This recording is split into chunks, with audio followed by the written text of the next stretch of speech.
The ship came down from the sky on a bright morning. It was not a human ship. It was something else. Something from far away in the stars. The metal was silver and blue, and it made no sound as it landed in the open field outside the city. People stopped their cars to watch. Children pointed from school buses. But no one ran away. No one screamed. They just watched with curious eyes. Inside the ship, Commander Velthar checked his breathing equipment one more time. The air on this planet was poison. At least, that is what all the reports said. Oxygen made up 21% of the atmosphere. Oxygen. The same gas that caused metal to rust and decay. The same gas that fed fires, and these humans breathed it all day, every day, since they were born. "Commander, the readings are getting worse," said his second officer. Her name was too complex for human tongues, so she told the humans to call her Officer K. She looked at her screen with 3 of her 4 eyes. "The gravity is crushing. The temperature is extreme. The radiation from their star is unfiltered." Velthar nodded. He knew all of this already. Every species in the Galactic Coalition knew about Earth. It was famous. Or perhaps infamous was a better word. Earth was a Class 1-2 death world. Only 5 other planets in the known galaxy were so dangerous. And humans lived here. Not just survived, but lived. They built cities. They raised children. They made art and music. It seemed impossible. "Activate all protective gear," Velthar ordered. "And remember, we are here for peace. The humans have agreed to join the coalition. We must show them respect." The door of the ship opened. Immediately, alarms started ringing. The temperature outside was 28 degrees Celsius. For the crystalline species that made up most of Velthar's crew, anything above 15 degrees was dangerous. They activated their cooling systems. The small machines hummed on their backs, working hard to keep them alive. 2 humans waited at the bottom of the ramp. One was male, one was female. They wore simple clothes. No armor. No breathing masks. No protective shields. Just thin fabric that covered their bodies. The male wore something called a suit, which was dark blue. The female wore similar clothing in gray. "Welcome to Earth," the male human said. He smiled, showing his teeth. Velthar tried not to think about those teeth. Humans were predators. They had eyes that faced forward, not to the sides. Their teeth could tear meat, and they were omnivores, which meant they could eat almost anything. "My name is Quan. I work for the Earth Diplomatic Service. This is Hana. She is our head of security." Security. Velthar found that almost funny. Hana was small. Maybe 160 centimeters tall. She probably weighed 60 kilograms. On her hip was a simple weapon, but nothing like the plasma cannons or ion rifles that other coalition species carried. Still, Velthar had read the reports. He knew what humans could do. Their bodies were dense with muscle. Their bones were thick and strong. They could run for hours without stopping. They could heal from terrible injuries. They were survivors. "Thank you for meeting us," Velthar said through his translator device. "We are honored to begin this new friendship." Quan nodded. "We have prepared a meeting room at our main government building. But if you would like, we could talk at my home instead. It is closer and more comfortable. We could have lunch there." Roulund. "Home?" Velthar felt confused. "Your home? You mean your dwelling place?" "Yes," Quan said. "My house, where I live with my family. It is only 10 minutes away by car." The aliens looked at each other. In their own cultures, important diplomatic meetings happened in special buildings. Buildings with strong walls and advanced technology. Buildings made to keep everyone safe. But Quan was suggesting they go to his personal dwelling, the place where he kept his family, his offspring. "Is this appropriate?" asked Kay. "We do not wish to intrude on your private space." Hana laughed. It was a light sound, friendly. "Of course it is appropriate. Quan makes the best food in the city. His wife's soul is an amazing cook. You will love it. The aliens had no choice but to agree. They walked to the human vehicles, which were called vans. The vans were white and had the Earth Diplomatic Service symbol on the sides. Velthar had to bend low to fit inside. His species was tall, almost 3 meters when standing straight. The inside of the van was hot. So hot. The air conditioning was running, but it only brought the temperature down to 23 degrees. Still dangerous, still painful. They drove through the city. Velthar looked out the window and felt his mind struggle to understand what he saw. Humans were everywhere. They walked on streets with no protective gear. They sat outside at small tables, drinking hot liquids. Some wore very little clothing, exposing their skin directly to the sun's radiation. Children played in parks, running and jumping and screaming with joy. Then he saw something that made him grip his seat. A human male was working on the outside of a building.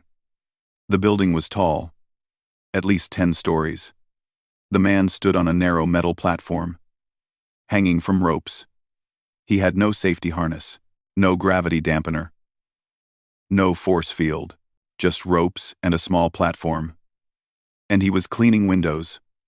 Cleaning windows. As if this was a normal job. As if he was not one small mistake away from falling to his death. That man, Velthar said, pointing. Is he okay? Does he need help? Quan looked. Oh, that is just a window washer. That is his job. He does it every day. Every day. The man risked death every day, and humans thought this was normal. They entered a different area now. The buildings here were smaller. They were only 2 or 3 stories tall. Many of them were made from wood and brick. Wood! Dead plant material. How could that be safe? Trees were full of carbon. They would burn so easily. Yet humans made their homes from them. We are almost there, Quan said. He sounded happy. Excited even. The van turned onto a quiet street. Trees grew on both sides. More wood, more potential fuel for fires. Small houses lined the road. Each one had a small yard with green grass. Some had flowers growing in boxes beneath the windows. Children played in some of the yards. A 4-legged creature that Velthar recognized as a dog ran past, chasing a ball. Then the van stopped. Quan pointed to a house on the left side. "This is my home," he said with pride in his voice. Velthar stared. The house was 2 stories tall. It had white walls and a dark roof. Large windows reflected the afternoon sun. A small porch stretched across the front, with 2 chairs and a small table. Flowers grew in pots near the door. Everything looked so normal. So simple. So impossibly fragile. This was where a human lived. Where he kept his family safe. On a death world. In a structure that looked like it could barely survive a strong wind. "Shall we go inside?" Quan asked. Velthar looked at Kay. Kay looked at the other officers. They were all thinking the same thing. They had traveled across the galaxy to meet the humans. They had come in peace. They had to continue. "Yes," Velthar said slowly. "Let us see this home of yours." He had no idea what waited for him beyond that simple wooden door. He had no idea that his understanding of humans was about to change forever. The Coalition thought they knew what Deathworlders were. They thought they understood. They were wrong. Quan walked up the 3 steps to his front door. Each step was made of wood. Velthar heard them creak under the human's weight. Creak! That meant the wood was moving. Bending. How was this safe? Back on his home world, buildings were made from grown crystal. They did not move. They did not bend. They stood firm and solid for thousands of years. The front door was also wood. It had a small window made of glass at the top. Glass. Velthar knew about glass. It was frozen sand, melted at incredibly high temperatures and then cooled. It was hard, but also fragile. It could shatter into hundreds of sharp pieces. Why would humans put glass in their doors? Quan pushed a metal key into the lock and turned it. The door swung open. "Please, come inside," he said. "Welcome to my home." The aliens stepped through the doorway one by one. Immediately, new alarms started on their equipment. The temperature inside was even higher than outside. 24 degrees Celsius. Kay made a small sound of distress and increased her cooling system to maximum power. Velthar looked around the entrance area. The floor was made of wood. More wood. The walls were covered in some kind of painted material. Pictures hung on the walls in frames, real pictures, printed on paper. Not holograms, just flat images trapped behind more glass. "Saul, we have guests," Quan called out. A woman appeared from another room. She was small, like Hana. She had dark hair pulled back from her face and a warm smile. She wore casual clothes and had an apron tied around her waist. The apron had colorful patterns on it. "Welcome. Welcome," Saul said. "I am so happy to meet you. Please, do not be shy. Make yourselves at home." Make themselves at home. In this wooden box, surrounded by dangers. "Can I get you anything to drink?" Saul asked. "Water? Juice? Tea? Water." The universal solvent. The chemical that corroded metals and dissolved substances. Humans drank it like it was harmless. "We have our own nutrition," Kay said quickly. "But thank you. Come. Let me show you around," Quan said. He seemed so proud of this place. So happy to share it. They walked into the main room. Quan called it a living room. There was a large sofa against one wall. Chairs sat in corners. A low table was in the center. Everything looked soft and comfortable. But Velthar's eyes were drawn to something else. There was a fireplace. A real fireplace made of brick and stone. Inside it were burned pieces of wood. Black ash covered the bottom. This was where humans made fire. Inside their homes. Intentionally. Do you burn things in there?" Velthar asked. He had to be sure he understood correctly. "Oh yes," Quan said. "In winter, when it gets cold, we burn wood in the fireplace. It keeps us warm. It is very cozy." They burned wood to stay warm. Inside their dwelling, where their children slept. This was madness. "Is it not dangerous?" Kay asked. Her voice was high and tight. "Fire spreads. Fire destroys." Quan looked confused. "Well, yes. Fire can be dangerous if you are not careful. But we have been using fire for hundreds of thousands of years. We know how to control it. We have a screen that keeps sparks from jumping out. And we have smoke detectors that warn us if something goes wrong." Warn them. After the fire had already started, a loud sound came from above their heads. Footsteps. Running footsteps. Then, thunder on the stairs. A young human appeared. Moving fast down the wooden steps. It was a male, maybe 13 or 14 years old. He wore short pants and a shirt with bright colors. "Dad, can I go to Bomb's house? His mom said I could stay for dinner and..." The boy stopped. He saw the aliens. His eyes went wide. "Whoa, are you the aliens from the Coalition? That is so cool." "Rock, remember your manners," Sol said from the kitchen area. "Right. Sorry." The boy stood straighter. "Welcome to Earth. I hope you like it here." Then he ran toward the door, grabbed something called a bicycle from next to the wall, and disappeared outside. The door slammed behind him. The whole house shook slightly from the force. "Sorry about that," Quan said with a laugh. "Teenagers. Always in a hurry." Velthar tried to process what he had just seen. That young human, barely more than a child, was allowed to leave the dwelling alone. To travel through this dangerous world without protection, without adult supervision, on a simple metal frame with 2 wheels. Saul came in from the kitchen. She carried a tray with glasses full of clear liquid. Ice floated in the glasses. Frozen water. She set the tray on the low table. "I know you said you have your own food," Saul said. "But please, try our water. It is filtered and very clean. Earth water is famous in our system for being pure and fresh. Hana took a glass. She raised it to her lips and drank deeply. Wonderful, she said. Thank you. She drank the universal solvent and smiled. Would you like to see the rest of the house? Quan asked. No. Velthar did not want to see more. He wanted to go back to his ship where things made sense, where buildings were safe and logical. But he was a commander of the coalition. He had duties. He nodded. They walked into the next room.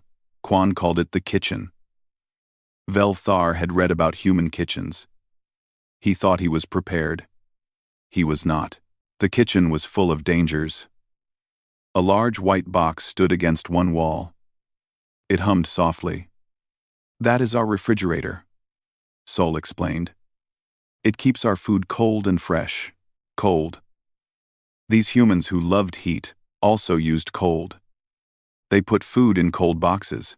Through the clear door of the refrigerator, Velthar could see bottles and containers. Fruits, vegetables, raw meat, all sitting together. Next to the refrigerator was a cooking surface. 4 metal circles sat on top. This is our stove, Sol said. She reached down and turned a knob. Immediately, flames appeared, blue and yellow fire, right there in the open. We cook our food on this. Tonight I am making stew. She turned off the flames like it was nothing. Like she had not just summoned fire in her home.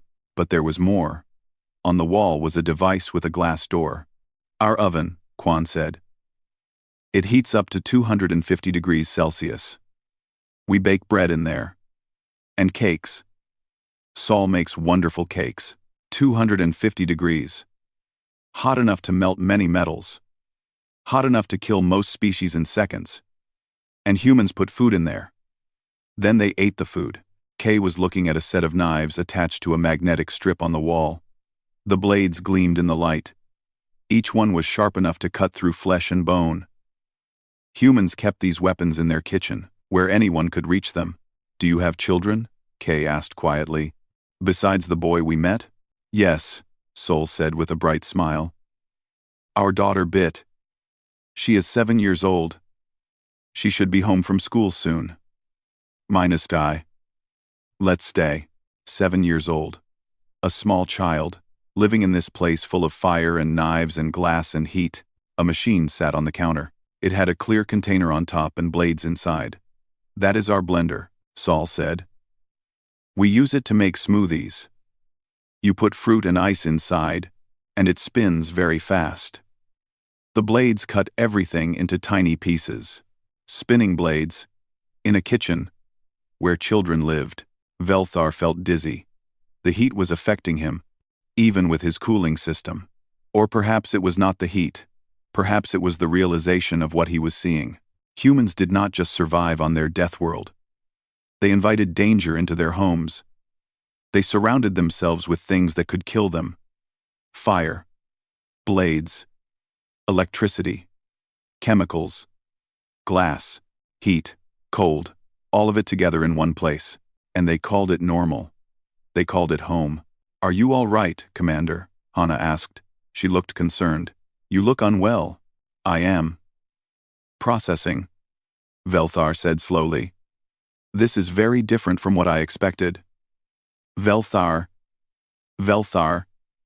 Velthar. Velthar. Velthar. Velthar. Velthar. Velthar. Velthar. Velthar. Velthar. Quan smiled. Would you like to sit down?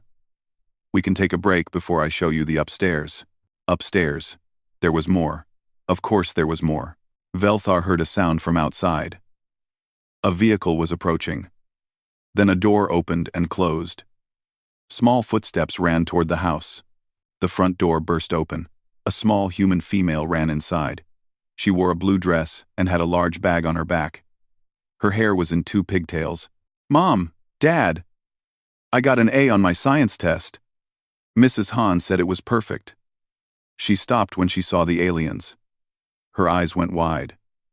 Wow. Bit. These are our new friends from the coalition, Sol said. Can you say hello? The small human walked forward. She looked up at Velthar with no fear in her eyes, just curiosity. Hello, she said. You are very tall. Do all aliens look like you? Or are there different kinds? Do you eat regular food? Do you have kids? What games do you play? Questions poured out of her like water from a broken dam. Velthar felt something strange in his chest. This small creature, so fragile, so young, had no fear at all. She lived on a death world, in a wooden house full of dangers, and she was happy. We, Velthar tried to answer. But he did not know where to start. Bit, give our guests some space, Quan said gently. You can ask questions later. Okay. Bit ran toward the stairs. I am going to change my clothes.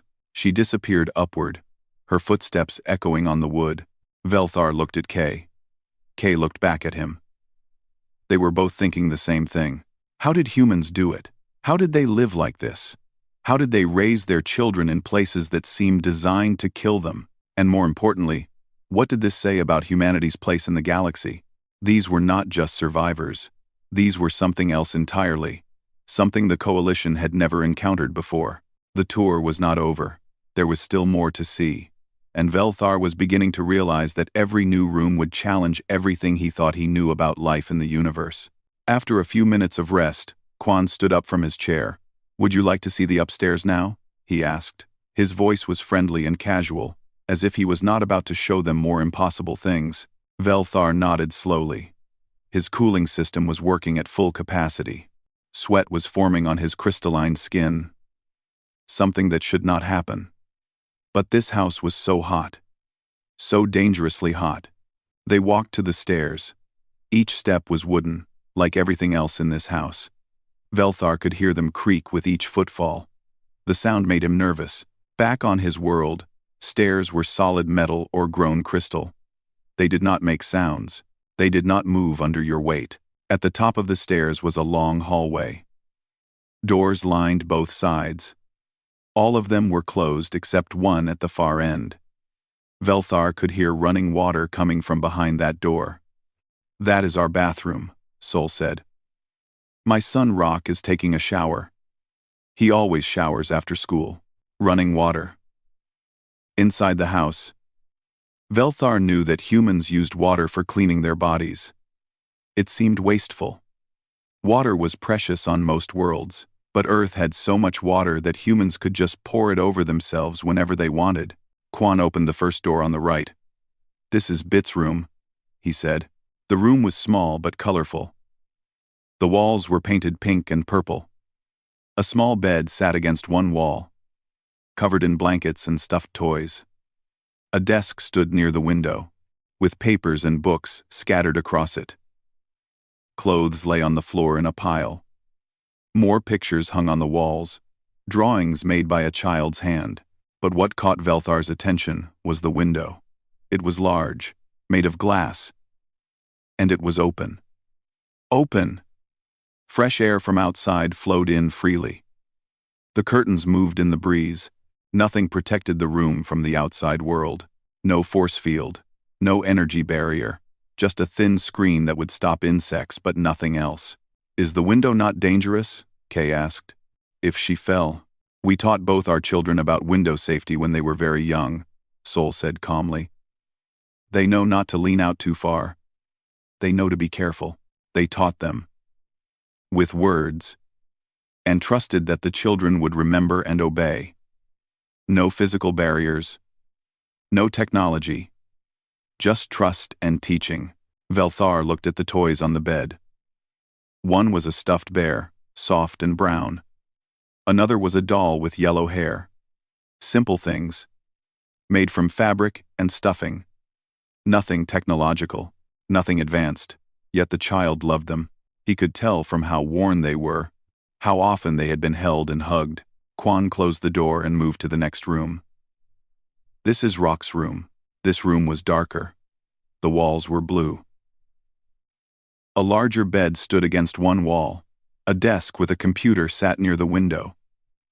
This window was also open. Posters covered the walls, showing human athletes and musicians.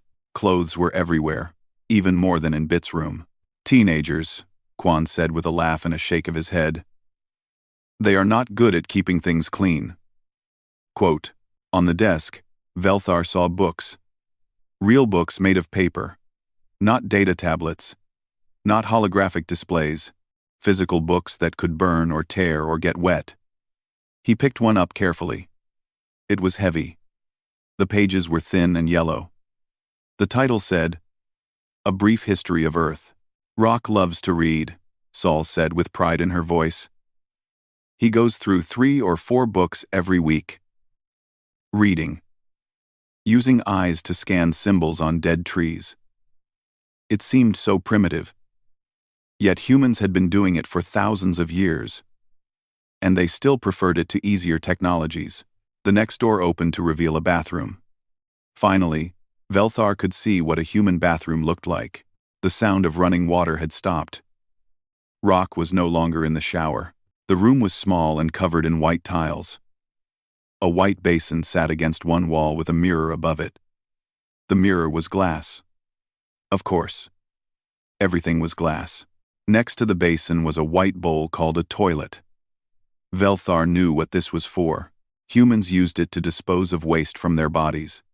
The waste went into water, then traveled through pipes beneath the house to treatment facilities. They used water to carry away waste. Water. The same substance they drank. But what made Velthar's blood run cold was the shower.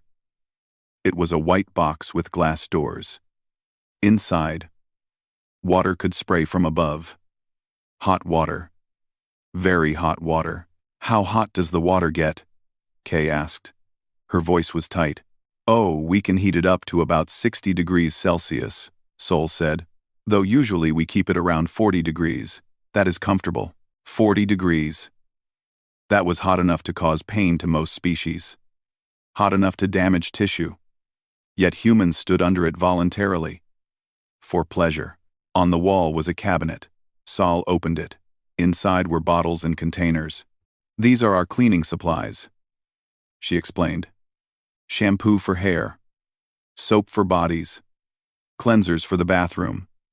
Bleach for tough stains. Bleach. Velthar knew that word. Bleach was a powerful chemical. It could break down organic matter. It was used to sterilize things, to kill bacteria, and humans kept it in an unlocked cabinet in their bathroom, where their children could reach it. Are these chemicals not dangerous? Velthar asked. They can be, if used incorrectly, Sol said. But we teach our children not to touch them, and we use them safely. We have been using these products for many years. They work very well. There it was again. Teaching. Trust. Not barriers or locks or safety fields. Just words and trust. Quan led them to the last door in the hallway. This is our bedroom, he said. Sol's and mine. The master bedroom was larger than the children's rooms. A big bed dominated the center, covered in soft blankets. 2 small tables sat on either side, with lamps on top. Another window, also open, let in fresh air and sunlight. But what caught everyone's attention was the ceiling. A large fan hung from it, with 4 wooden blades. As they watched, Sol walked to the wall and flipped a switch. The fan began to spin. Slowly at first, then faster and faster. The blades cut through the air, creating a breeze. This helps keep us cool in summer, Sol explained. The air movement feels nice. Spinning blades. Above the bed. Where they slept. Where they were most vulnerable. The blades spun fast enough to cause serious injury if someone touched them. Yet they hung there, held up by just a metal rod and some screws. Kay made a sound of distress. What if it falls? What if the blades come loose? That has never happened, Quan said. These fans are very safe. They are installed properly. We check them every year. Every year. Not every day. Not every week. Once per year, they checked the spinning death blades above their heads. Velthar walked to the window and looked outside. From here, he could see the backyard. Green grass covered the ground. A tree grew in one corner, large and old. Children's toys were scattered around. A swing hung from the tree's branch. Just a board and 2 ropes. "That swing," he said. "Is it safe?" "Of course," Sol said, joining him at the window. "Quan built it himself 3 years ago. Bit loves it. She swings for hours sometimes. Built it himself. Not manufactured in a factory. Not certified by safety inspectors. Just a man and some wood and rope. Creating something for his child." "Would you like to see the garage?" Quan asked. "My brother Dal is there. He is working on my car." "A garage, where humans kept their vehicles?" Velthar nodded. He had to see this. He had to understand how deep this madness went. They walked back downstairs and through the kitchen. A door led to the garage. When Quan opened it, the smell hit them immediately. Chemicals. Oil. Fuel. The air was thick with dangerous fumes. The garage was a large space with gray concrete floors. A car sat in the center, raised up on metal stands. A man lay beneath it on a small board with wheels.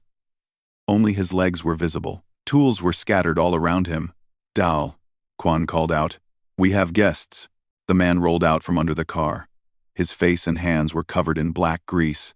He wore old clothes that were stained and torn. He smiled when he saw them. "Welcome," Dal said. He wiped his hands on a dirty cloth, but it did not help much. "Sorry for the mess. I'm just changing the oil." He was changing the oil, lying under a 2-ton vehicle that was held up by metal stands. If those stands failed, he would be crushed instantly. Yet he seemed completely relaxed. "Is that vehicle not heavy?" Velthar asked. "Sure," Dal said. "This one weighs about 1,500 kilograms.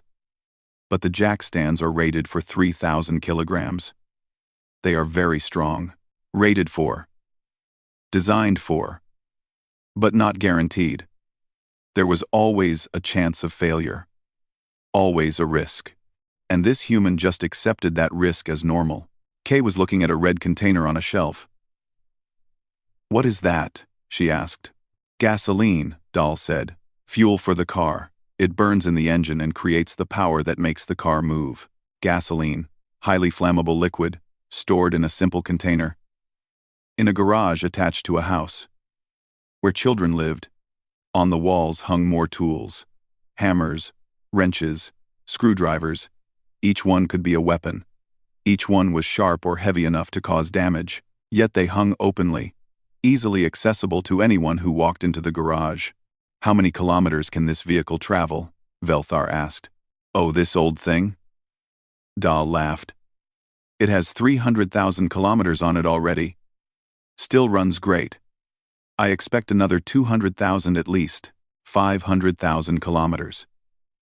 This machine, powered by controlled explosions, using flammable fuel, with no safety fields or protective barriers, would travel 500,000 kilometers in its lifetime. And humans use these vehicles every day, millions of them, all over their planet. Does it have safety features?" Kay asked. "Sure," Dal said. "Seatbelts, airbags, anti-lock brakes, crumple zones in the frame to absorb impacts. Modern cars are very safe." Safe. He used that word. Safe. To describe a metal box that moved at 100 kilometers per hour. Powered by explosions. Surrounded by other similar boxes, doing the same thing. Velthar looked at Kay. Kay looked back. They had seen enough. More than enough. This was just one house. One normal human dwelling, and every room had revealed new dangers that humans simply accepted as part of their daily lives. These humans did not just survive their death world, they had made peace with it. They had tamed it. They had bent it to their will, and they raised their children in it, teaching them to do the same. The question was no longer, how do humans survive? The question was, what are humans truly capable of? And that question frightened Velthar more than any danger in this house. They returned to the living room. Velthar's mind was racing. Every member of his team looked shaken. Kay's cooling system was making strange sounds now, working too hard for too long. The other officers were quiet. their eyes moving around the room as if seeing dangers everywhere. Saul brought out drinks again, more water with ice. She also carried a plate with small cookies on it. "These are fresh from the oven," she said with a smile. "I made them this morning, fresh from the oven. From that device that reached 250 degrees Celsius. The cookies were light brown and smelled sweet. Humans created food by exposing it to extreme heat until the chemical structure changed. Then they ate it." Hannah took a cookie and bit into it. "Delicious," she said. "Thank you." Sol? Bit came running down the stairs. She had changed from her school dress into casual clothes. She stopped at the bottom and looked at the aliens with bright, curious eyes. "Can I ask them questions now?" she said to her parents. Quan laughed. "A few questions, but let them rest first." Bit bounced on her feet. "Okay. Can I show them Dubu?" Saul looked worried. "I am not sure that is a good idea, honey." "Please," Bit said. "Dubu is so friendly. I promise he will be good." Quan looked at Velthar. "Dubu is our dog. He is very gentle. But I understand if you would prefer not to meet him." A dog. Velthar had read about dogs.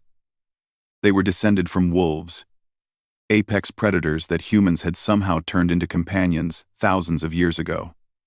Dogs had powerful jaws, sharp teeth, strong bodies, yet humans kept them in their homes like they were harmless. "I would like to meet this Dubu," Velthar said. He needed to see this. He needed to understand. Bit's face lit up with joy. She ran to the back door and opened it. "Dubu, come here, boy." A large shape bounded into the house. It was a dog, brown and white, with floppy ears and a long tail that wagged so fast it was almost a blur. The creature was huge. It probably weighed 40 kilograms. Its mouth was open, showing teeth that could easily tear flesh, and it ran straight toward Bit. Kay made a sound of alarm. She reached for her weapon. Hannah stepped forward, ready to protect the child, but Bit laughed. She threw her arms around the massive creature's neck. The dog licked her face with a wet tongue. Its tail wagged even faster. It made happy sounds, whining and whimpering with joy. "This is Dubo," Bit said, still hugging the animal. "He is 3 years old. He likes to play fetch and go for walks and sleep on my bed." Sleep on her bed. The predator slept in the child's room, while she was vulnerable, while she was sleeping. "Is he not dangerous?" Kay asked. Her hand was still near her weapon. "Dubo? No way," Bit said.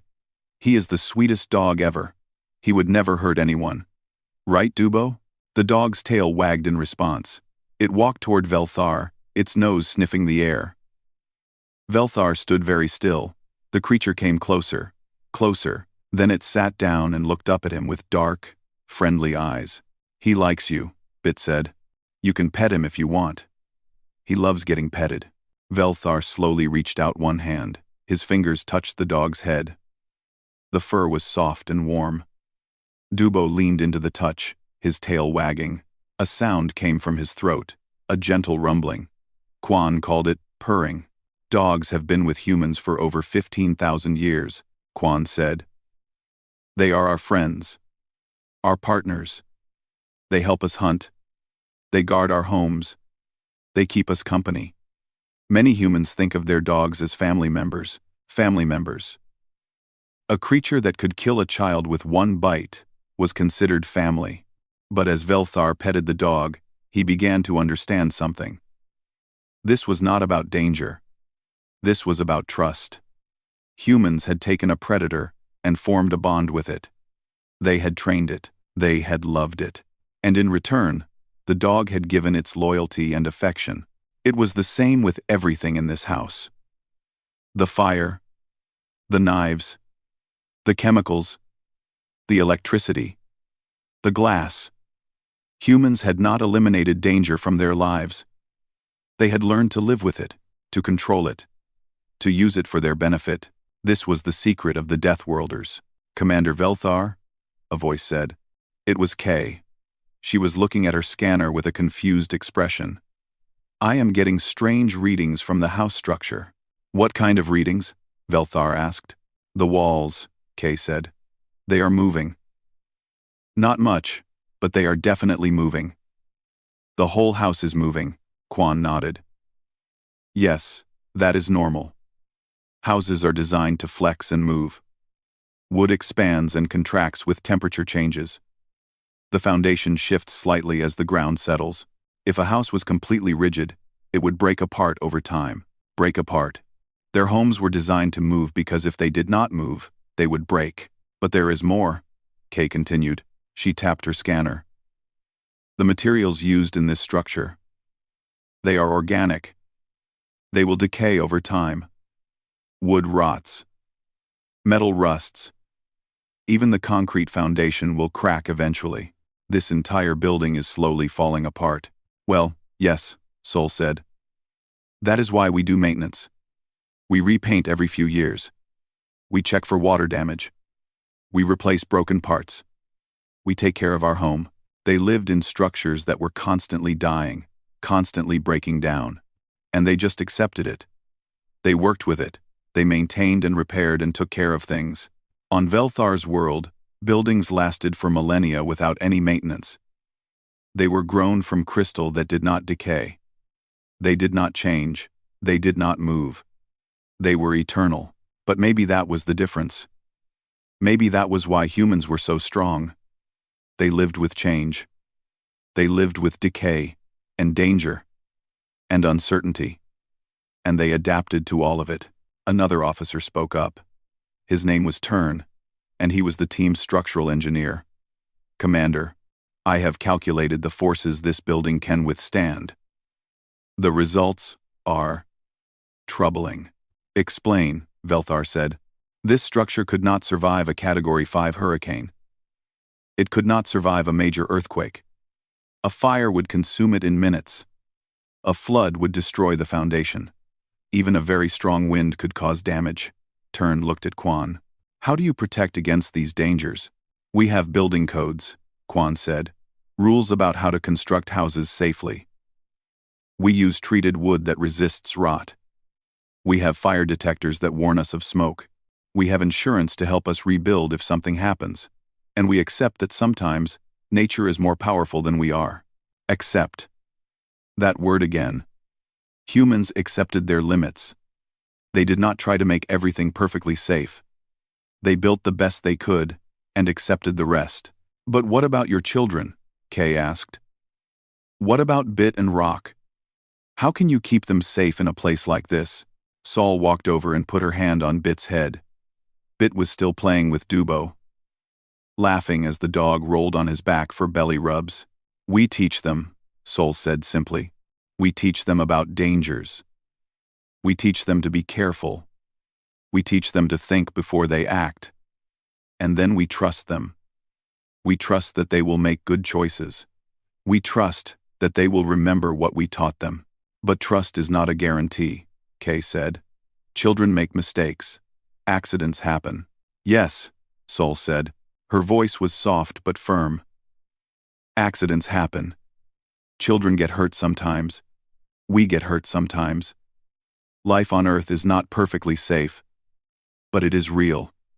It is full and rich and beautiful. We would not trade it for anything. Beautiful. She called this dangerous world beautiful. Velthar looked around the living room again.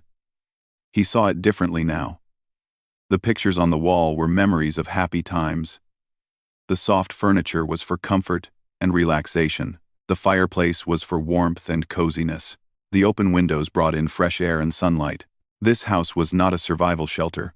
It was not a fortress against the hostile world outside. It was a home, a place of love and warmth and family. The dangers were there, yes, but they were balanced by something more important. Life.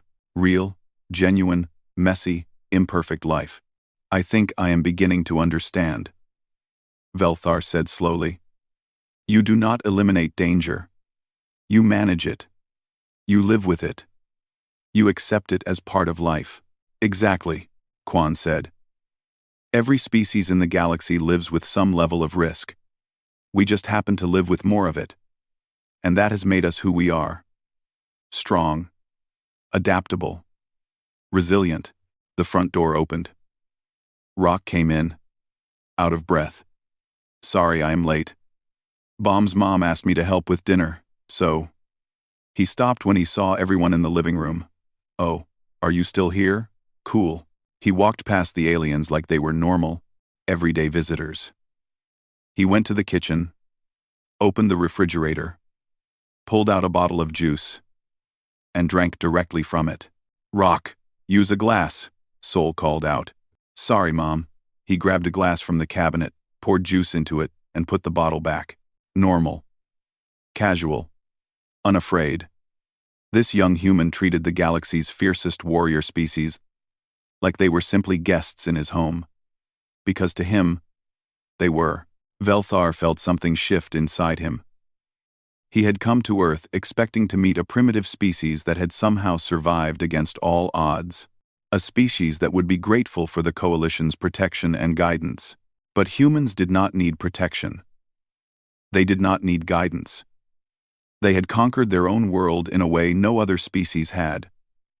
Not through technology, not through force fields and energy barriers, but through adaptation.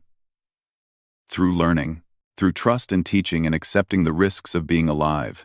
Humans were not weak survivors. They were masters of their environment. They were partners with their planet, not enemies of it. Quan, Velthar said. Sol, thank you for showing us your home. Thank you for your hospitality. I have learned more today than I expected. You are very welcome, Quan said. Does this mean you understand us better now? Ah, Velthar looked at Kay. She nodded slowly. He looked at his other officers. They all had the same expression. Respect, understanding, and maybe a little fear. Yes, Velthar said. I think we do. Humans are not what we expected. You are something much more interesting, and much more dangerous. He thought but did not say. Not dangerous because of weapons or technology. Dangerous because of what you are. Because of how you think. Because you do not fear death the way we do. You accept it. You live with it. You thrive despite it. The galaxy would need to rethink everything it knew about humanity. This was not a species to be protected. This was a species to be respected. Maybe even feared. The integration into the Coalition would change everything, and Velthar was not sure if the galaxy was ready for it. The afternoon sun was getting lower in the sky. The light that came through the windows turned golden and warm. Sol had invited everyone to stay for dinner, but Velthar politely declined. His team needed time to process what they had seen. They needed to prepare their report for the Coalition, but before they left, Quan had one more thing to show them. Would you like to see our backyard? He asked. The weather is nice this evening. We could sit outside for a few minutes. Outside, in the open air, with no protection from the elements. Velthar almost said no. But he had come this far. He needed to see everything. Yes, he said. Let us go outside. They walked through the kitchen to a back door. Sol opened it, and they stepped onto a wooden deck. The deck was elevated about half a meter off the ground. It had a railing around it, also made of wood. Several chairs and a table were arranged on the deck. The backyard stretched out before them. It was not large, maybe 20 meters by 15 meters. But it was full of life. Green grass covered most of the ground. Flowers grew in beds along the edges. The large tree that Velthar had seen from the window stood in one corner, its branches full of leaves, and under that tree was the swing. Just a board and 2 ropes, hanging from a thick branch. It looked so simple, so fragile, yet Bit ran to it immediately and jumped on, pushing herself back and forth with her feet. Be careful, Sol called out. I will. Bit called back, laughing as she swung higher. Dubo ran after her, barking happily. The dog jumped and spun, trying to catch Bit's feet as they swung past him.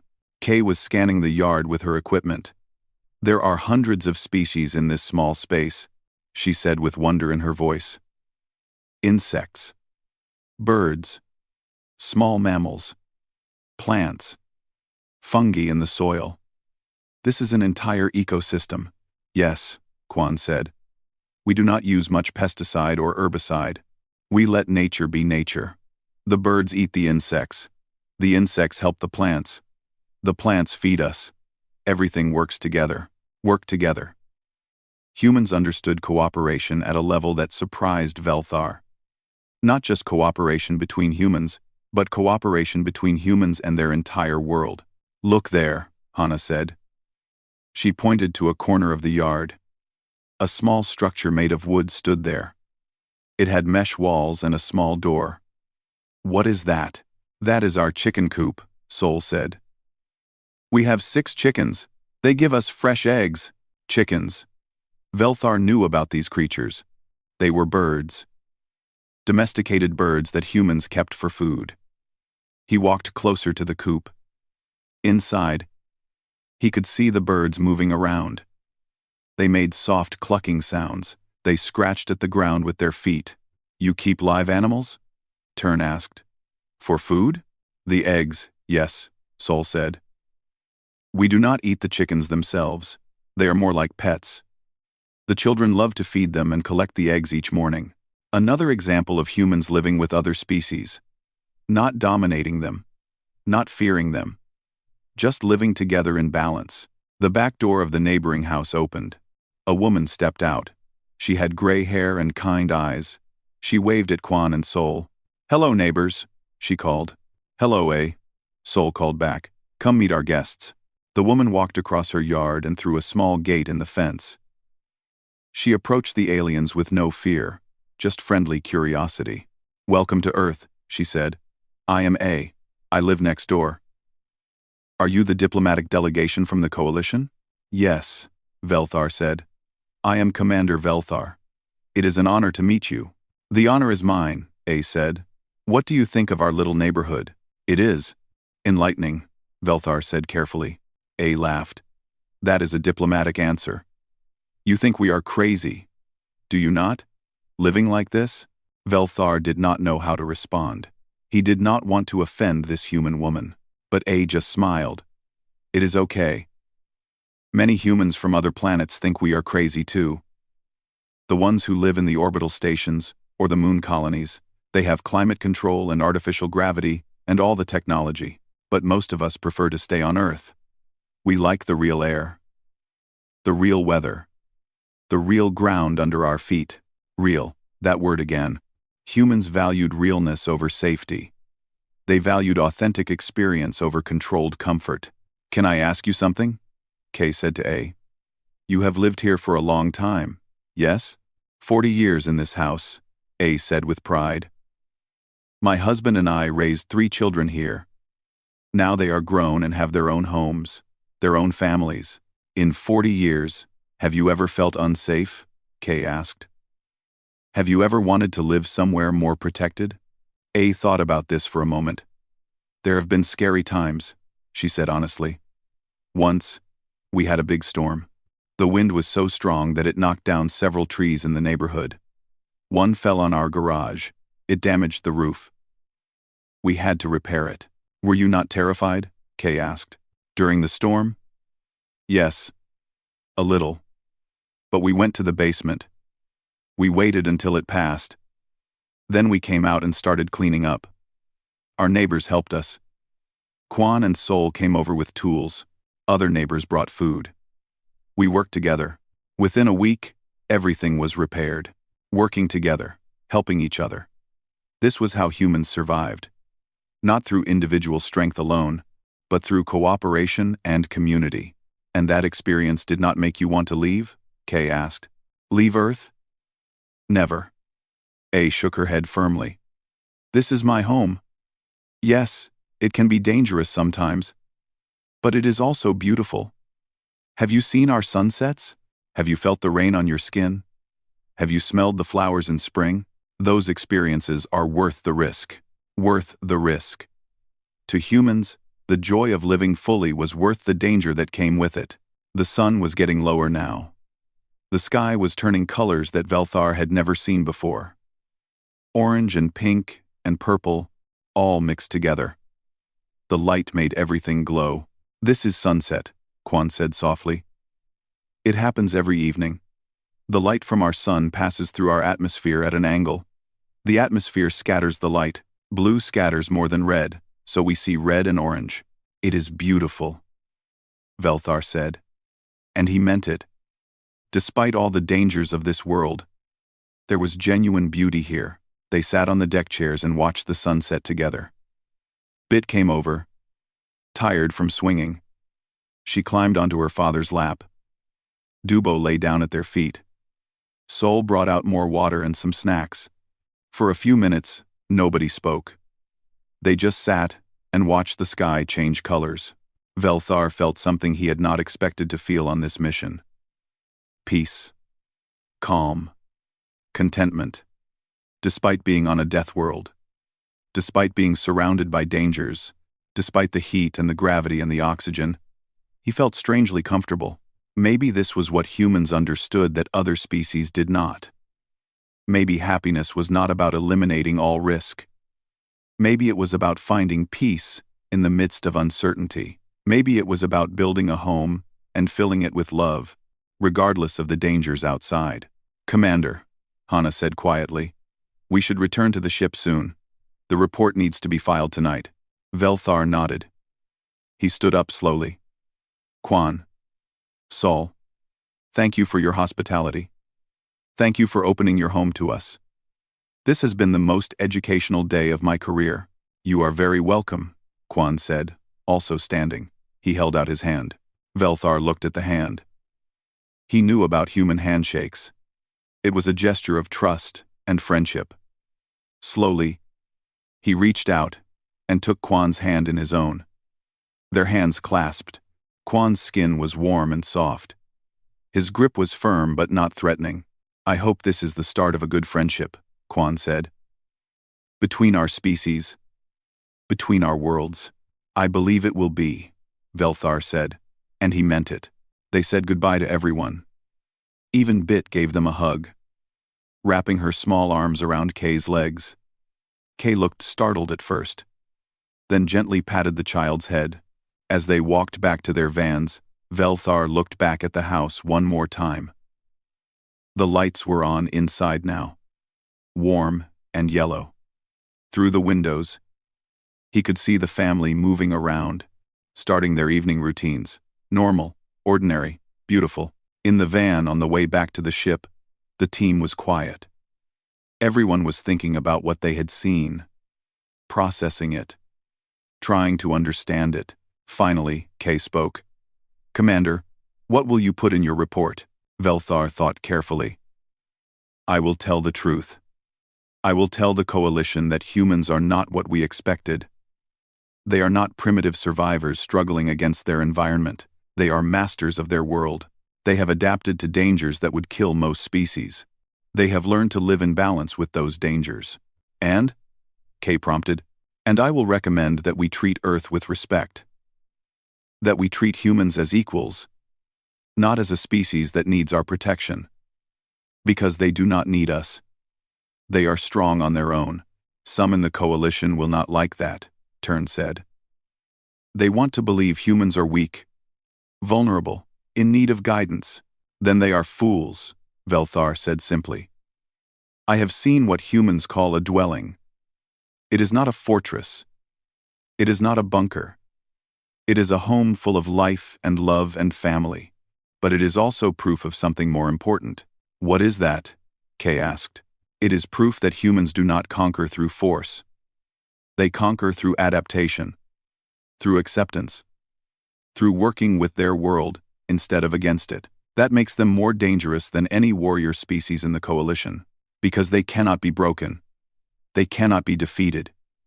They will always find a way to adapt and survive and thrive. The van fell silent again. Everyone understood what Velthar was saying. Humanity's entry into the Galactic Coalition would change everything. The balance of power would shift. The old assumptions would crumble. And it all started with a simple suburban house. A dwelling made of wood and glass and faith. A home where humans raised their children and built their lives. Surrounded by dangers but filled with love. Back at the house, Quan and Sol were putting Bit to bed. She was tired from all the excitement of meeting aliens. "Dad," Bit said as Quan tucked her in, "do you think they liked us?" "I think they did," Quan said with a smile. "I think they learned a lot today." "Good," Bit said, yawning. "Because I liked them too. Especially Kay. She was nice." "Sleep well, little one," Quan said. He kissed her forehead. As he left the room, he looked back one more time. His daughter, safe in her bed, in their wooden house, on their dangerous but beautiful world. Tomorrow, the neighborhood would wake up and continue as always. Children would go to school, adults would go to work, dogs would bark, birds would sing. Life would continue in all its messy, imperfect, wonderful glory. And somewhere in orbit, a report was being filed that would change the galaxy forever. A report about what Deathworlders called a dwelling. And what that dwelling revealed about humanity's true strength. The integration had begun, and the universe would never be the same.